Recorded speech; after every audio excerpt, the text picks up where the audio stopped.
কালো বেড়াল লিখেছেন রাস্কিন বন্ড।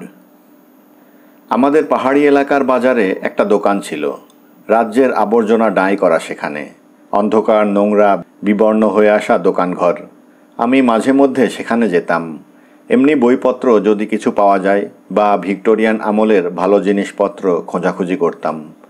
কেউ কেউ নাকি সে দোকানে ঘর গেরস্তালির দরকারি জিনিসপত্রও পেয়ে যেত, কিন্তু আমি সেরকম কিছু দেখিনি কোনো দিন।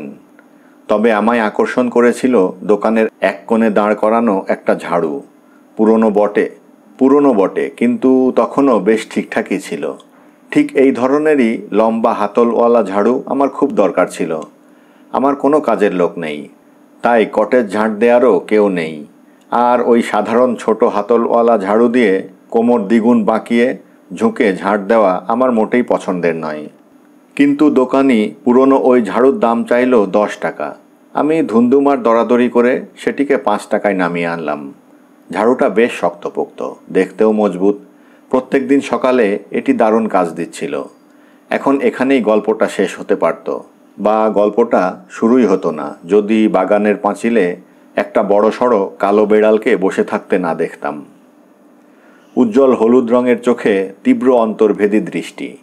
বেড়ালটা আমায় মাপছিল, যেন ঠিক কতটা সুযোগ সুবিধা আমার থেকে আদায় করা যায় ইত্যাদি হিসেব নিকেশ চলছিল তার মনে।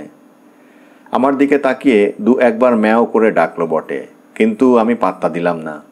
বেড়াল নামক প্রাণীটিকে আমি কোনোদিনই লাই দিই না বটে, কিন্তু এই বেলা দেখলাম ব্যাটা আমার পিছু পিছু আসছে। তারপর এসে ভাড়ার ঘরের দরজায় তীব্র আঁচড় কাটতে লাগলো।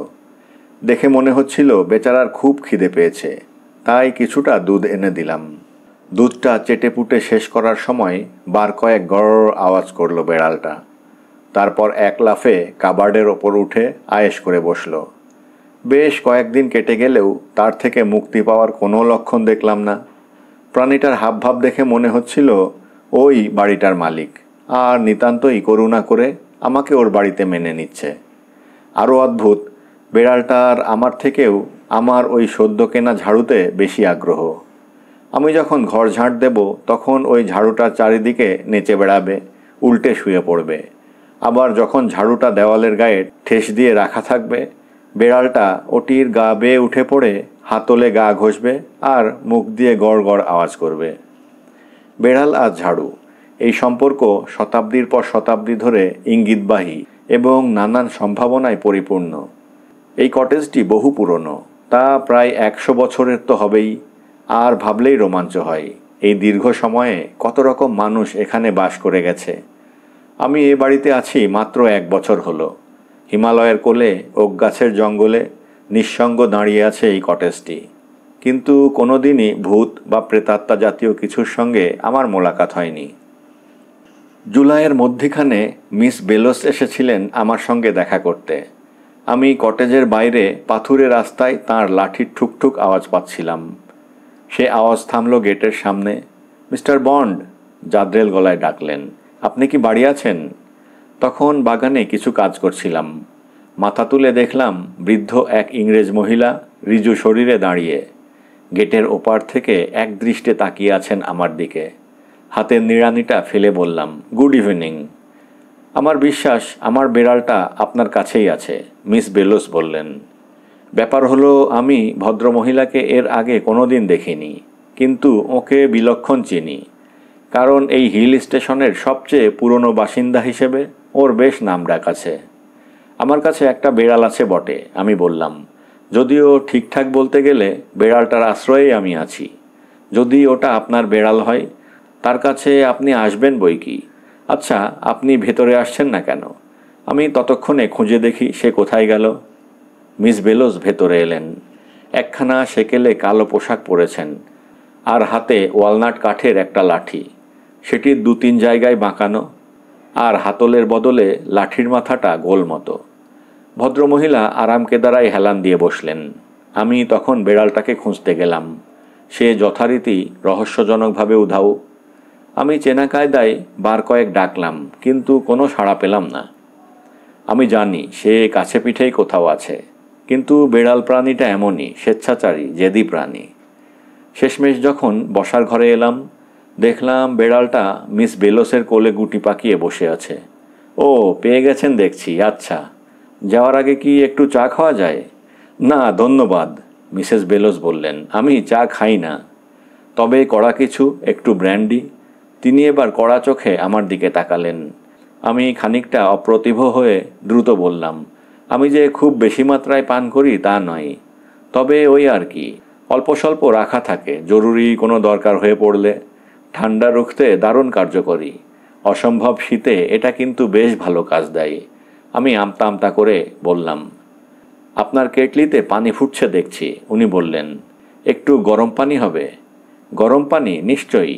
আমি তৎক্ষণাৎ কিঞ্চিত বিহ্বল, কিন্তু প্রথম সাক্ষাতেই মিস বেলোসকে চটাতে চাইলাম না। ধন্যবাদ, আর এক গ্লাস। তিনি এবার গ্লাসটা নিলেন। আমি ওদিকে কেটলিটা আনতে গেলাম। খেয়াল করলাম এবার তাঁর বিশাল পোশাকের একটা পকেট থেকে দুটি ছোট্ট ছোট্ট প্যাকেট বার করলেন। ওই অনেকটা কেমিস্টের পাউডার ভরা থাকে সেই রকম প্যাকেট। দুটো প্যাকেটই খুলে প্রথমে পার্পল রঙা এবং এরপরে ক্রিমসন রঙা পাউডার ওই গ্লাসে ঢাললেন। কিছুই হলো না যদিও। এবার পানিটা দিন দয়া করে, উনি বললেন। গরম, ফুটন্ত কিন্তু। কোনো ব্যাপার না। আমি তখন ওই ফুটন্ত পানি ওর গ্লাসে ঢাললাম। অবাক কাণ্ড, সঙ্গে সঙ্গে ভয়ানক শাঁ শাঁ শব্দ হতে লাগলো, আর হু হু করে ফেনা উথলে উঠল, যেমন ফেনিল শূন্য গর্ভ এক সময়ে গোটা একটা চক্রে পরিণত হয়। তীব্র কটু গন্ধ ছড়িয়ে গেল চারপাশে। মিশ্রণটি এতটাই গরম হয়ে উঠেছিল, আমি ভাবলাম এক্ষুনি গ্লাসটা ফেটে চৌচির হয়ে যাবে। কিন্তু সেসব কিছু হওয়ার আগেই মিসেস বেলোস গ্লাসটি ঠোঁটে ছোঁয়ালেন আর সুড়ুত করে খেয়ে ফেললেন। সব দেখে আমি হতভম্ব হয়ে গেলাম। আমার মনে হয় এবার যাওয়া উচিত বলে তিনি গ্লাসটা রাখলেন আর ঠোঁটটা মুছে নিলেন। বেড়ালটা শূন্যে লেজ খাড়া করে আওয়াজ করে জানান দিল সে প্রস্তুত। মিসেস বেলোস বললেন, আমি তোমার কাছে কৃতজ্ঞ রইলাম ইয়াংম্যান। ডোন্ট মেনশন ইট, আমি গদগদ হয়ে বললাম। Always at your service. ভদ্রমহিলা এবার ওর হাড় জিরজিরে হাত বাড়িয়ে দিলেন। আমার হাত ধরলেন। কি অস্বাভাবিক ঠান্ডা সে হাত। দেখলাম মিস বেলোস আর তাঁর বেড়াল গেটের দিকে এগিয়ে যাচ্ছেন। আমি কিছুটা আনমনে বসার ঘরে ফিরে এলাম। একা থাকলে মাথায় নানান চিন্তা আসে, কল্পনার জন্ম হয়। এসব ভেবে নিরুৎসাহিত মনে মুখে হাসি আনার চেষ্টা করলাম, কিন্তু সঙ্গে সঙ্গে সে হাসি গলায় আটকে দলা পাকিয়ে গেল। এ কি দেখছি আমি? দেখতে পাচ্ছি না। দেওয়ালের ওই কোণায় আমার ওই ঝাড়ুটা দাঁড় করানো ছিল, কোথায় গেল সেটা? আমি ছিটকে বেরিয়ে এলাম কটেজ থেকে। পথে তন্ন তন্ন করে খুঁজলাম, না, কেউ কোথাও নেই। শুধু জমাট বেঁধে আসা অন্ধকারের মধ্যে থেকে ভেসে এলো মিস বেলোসের তীব্র অট্টহাসি, তারপরেই এক টুকরো গানের কলি। আমার চারপাশে জমে ওঠা এই অন্ধকারে আমার টুপির পেছনে ওই উঠেছে চাঁদ। বিপদে পড়বি তুই, চিনিস যদি ডাইনি আর ডাইনির বেড়াল। আর তখনই দীপাবলির হাউইবাজির মতো কি একটা শোঁ করে মাথার উপরে উঠে গেল। চমকে উঠে ওপরে তাকিয়ে দেখলাম উদীয়মান বিশাল চাঁদের সামনে তাদের কালো ছায়াময় অবয়ব।